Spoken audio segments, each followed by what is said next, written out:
What's up, comrades? It's me, Nightwolf, and welcome back to another video. I don't know how long this video is going to be. Hopefully not too long. But I shared this earlier today on Twitter, but that's not what this video is about. This video is about this. This is one of the other projects I've been working on, and it's the one I apologize for this wonky setup. I just hit my knee on the table. Perfect. Anyway, I think I have talked about Star Knight before, many months ago. I didn't have a whole lot done, but it was something I was working on. But now I have, at a rough estimate, I've got about 4 short paragraphs. That's 4... Not 4 short paragraphs. I've got several paragraphs for about 10 parts of a story. This is not the story. For Star Knight, as you can see, I have them all labeled. These would all be individual chapters. There's 8, and then 9 and 10. And so far, I think everything's going relatively well. It's not obviously fully, finished. I did just recently get off a stream with Edwin Boyette where he recommended that I potentially get an editor. I have nothing fully written out yet, but that is something that I should consider. If any of my friends want to provide me a service in telling me what they think, I would greatly appreciate that. But obviously everything I have is in paper form. It's not written in text, so I can't just email it to you, obviously, or send it to you via Twitter. But for those people who are new, who have not seen anything I've shared about Star Knight, I'm going to give you a brief synopsis. Don't ignore this main plot that I have here. That is going to be slightly reworked because initially, the plan was to make basically the shortest elevator pitch I could give you was a mix between Kamen Rider and Saint Seiya. We may have to change the Saint Seiya part. But this is basically a tokusatsu style story. For those of you who don't know what tokusatsu is, it is a form of live action superhero type storytelling. That's what Ultraman is. That's what Godzilla is. That's what Kamen Rider is, or Power Rangers if you're here in the States. Power Rangers or Super Sentai in Japan. So that's basically the relative gist. The main character is a young man who is, his family, or his parents more particularly, were part of, they did a lot of rescue work. They were rescuers. They were people who would go out and find lost people or maybe save people during a crisis or an event. And basically, he was raised and taught to save people, or more specifically, to aid people however they can. Normally to his own detriment, because considering he lives in a relatively small area, he doesn't really have a whole lot of opportunities to save lives, and he's not trained to save lives yet. So he basically just does good deeds to try and, help people around. So he's a pretty good character to start off with, an actual, very heroic type person, or at least someone who has the aptitude to be a hero. And I do have a few other characters, like I have a detective named Matthew. He'll be involved in the story a little bit later. We have Tessa, who is his childhood friend, and who's, I don't know, we could call her a love interest, I guess, but we won't get into that just yet. But yeah, we have Tessa. She's basically a reporter for their school, their high school, whatever you want to call it. And she is very, I haven't really fully fleshed her out yet. That's kind of a tricky part. I had something, but basically the best thing I could describe her as is as a go-getter. A go-getter type of character.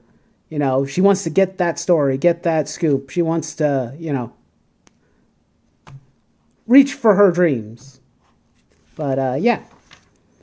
Basically, the reworks I need to do is the whole situation between, like, initially the bad guys were going to be, like, some sort of interdimensional beings, both of light and dark element, basically. But I decided instead, I'm going to actually switch it back to what it was initially and make them aliens. Now, one of the original things I had in mind for some of these aliens in the past was that one was basically a parasitic creature that would feed off the universe basically and consume people. Not really always physically, but, you know, it consumed energy, it consumed people, you know, all sorts of horrible things. So I've changed the wraiths a little bit to be more representative of an alien. I haven't really written it out yet, but I'm thinking kind of like an alien parasite. Very few of them actually have physical bodies. Kind of think of like the symbiote from Spider-Man.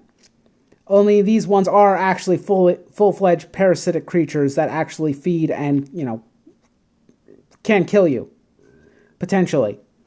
We'll get to some of that probably in the future. But for now, that's kind of what I got going. And then we have another alien race that actually do not have physical bodies at all.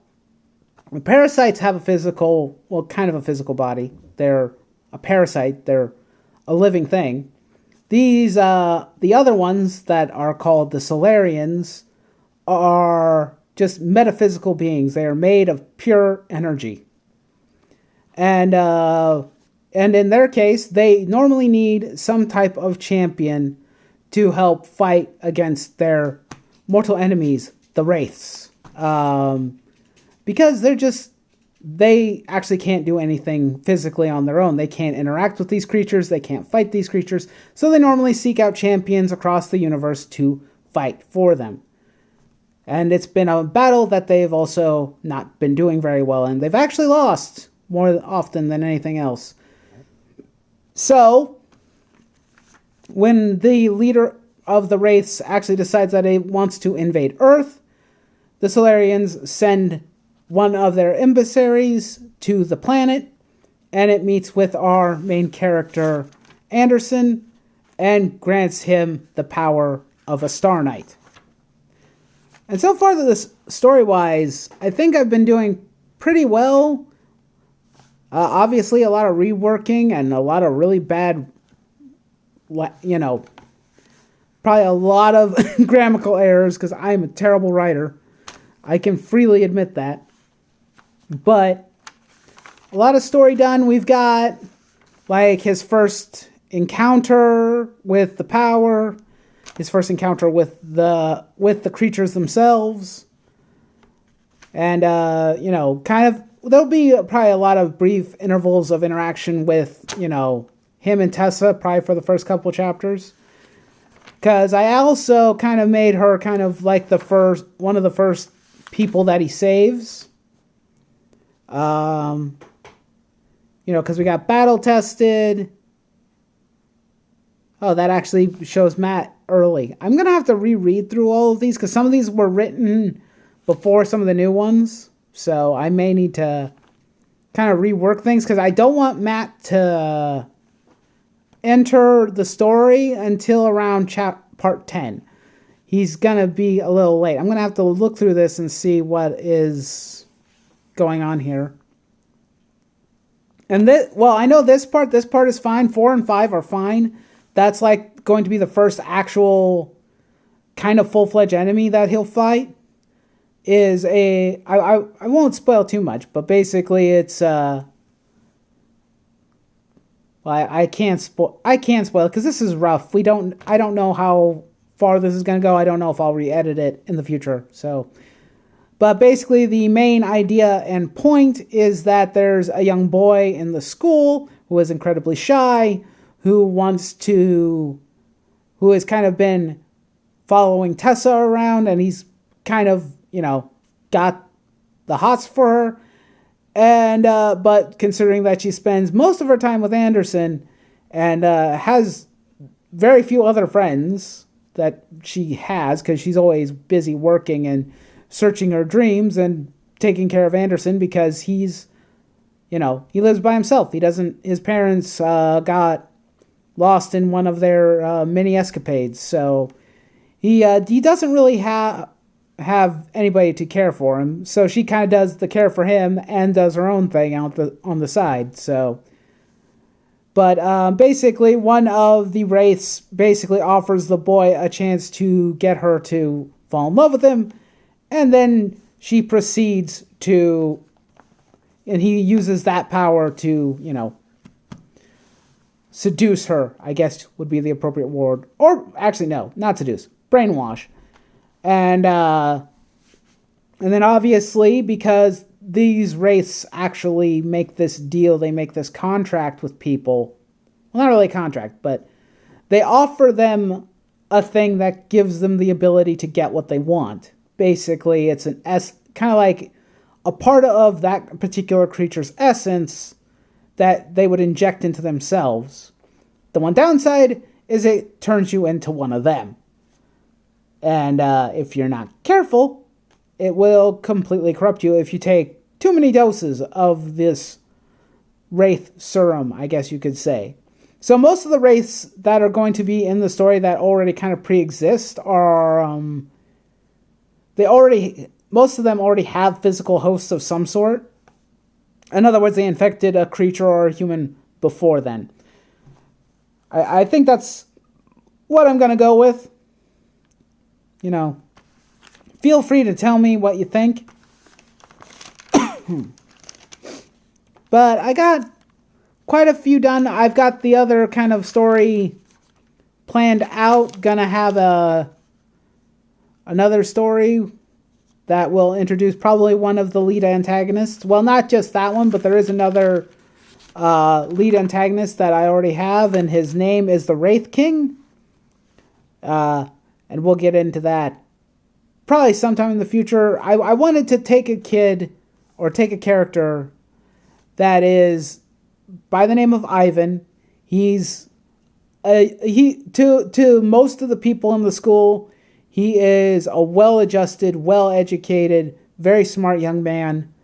But, in his home life and whatnot, it's actually a lot different than what people see him as. So that'll be kind of a really interesting thing to explore a character that people think is like perfect and amazing, but then turns out that maybe not everything is right in his life or right with the world. And maybe that's why he accepts the power of the wraiths and whatnot. So we got that. We got another antagonist that I'm calling the Wraith Queen, obviously. But that one's going to be an interesting one. I don't really want to spoil too much of that one. But, yeah. That's most of what I've got for you guys right at this moment. I wanted to do a story, because I know I talked about a different story idea I had, but I wanted to do something that would be a lot simpler with fewer characters and fewer things to follow. Because if I keep it simple and basic, I think I can actually manage to start producing something and actually, finish it up and whatnot. So, yeah, that's pretty much all I got for you right now. It's just a random thing to do, a random story. I have fun talking to you guys about this. Maybe someday we'll, I don't know. I hope to eventually get a computer again at some point, and once I do, I think what I'm going to do is I'm going to, I'm losing my words. Darn it! I'll be sure to actually probably share with you guys a lot more, and it'll be a lot of fun. The one thing I will say is that unlike a lot of other people that you might be aware of who, do indie comics and stuff of that nature, I will not be putting the project up on anything like Indiegogo or Kickstarter. Instead, the plan is that I'm going to be working on the project as a webcomic. Now, the reason for that is a few reasons. One, I do not have a lot of time to dedicate just to making a comic book. I have my life to live. I have obligations and whatnot. This project is obviously not the main priority of my life, at least at the moment, because I can't make money off of it. So instead, I'm going to make it a web series comic. Something that I could basically update periodically, like maybe once a month, with like maybe a couple of pages or more, depending on what's going on. I think what I'd like to try and do is I'd like to at least have the first chapter completely finished before I even launch it on a web comic website. But I'm not really sure. You guys can give me your advice. Tell me what you guys think. I'd like to get your feedback and your input on this stuff. And yeah. I actually think I'm going to end it here because I'm losing all of my words. So please do not forget to leave me a like, shoot me a comment, subscribe if you're new. I greatly appreciate all the support you guys give me. And of course, as always, do not forget to rate your nerd flags high, and I will see you next time. Nightwolf is out.